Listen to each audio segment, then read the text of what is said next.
మీ అందరికీ నిజాయితీగా ఒక సలహా చెప్తాను, పాటించండి. ఇటువంటి మోడల్ బ్లౌజెస్ అయితే ఒప్పుకోవద్దండి.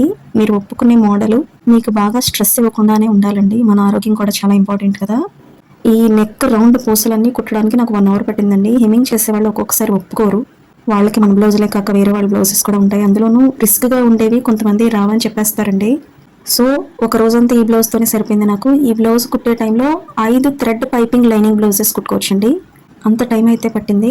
దీనికి అంత అమౌంట్ అయితే మనం తీసుకోం కదా, 300, 350 అలా తీసుకుంటాం అంతే. ఇక నుంచి నేనైతే బాగా ఫర్గా ఉండే వాళ్ళకైతే కుట్టను అని చెప్పలేనండి. బయట కస్టమర్స్కి అయితే ఇటువంటివి ఒప్పుకోవాలని అనుకోవట్లేదు. దీనివల్ల నాకు చాలా వర్క్ అయిపోయింది. ఫింగర్స్ బాగా పెయిన్, నెక్ పెయిన్ వచ్చింది. మీరు lining blouses, princess cut, boat neck సింపుల్గా ఉండే వాటిని పర్ఫెక్ట్గా కుట్టడం నేర్చుకోండి చాలండి. ఎప్పుడు వర్క్ ఉంటుంది, నిజంగా చెప్తున్నాను. మోడల్స్ కూడా ఏది చూస్తే అది కుట్టగలిగే నమ్మకం, ధైర్యం మీకు ఉంటే చాలండి. అందరికీ మోడల్స్ కుట్టడానికి ఒప్పుకోక్కర్లేదు మీరు. తీరా ఇంత కష్టపడి కుట్టిన తర్వాత నేను పిక్లో పెట్టినట్టుగా రాలేదు అని కూడా మనల్ని డిసప్పాయింట్ చేస్తారండి.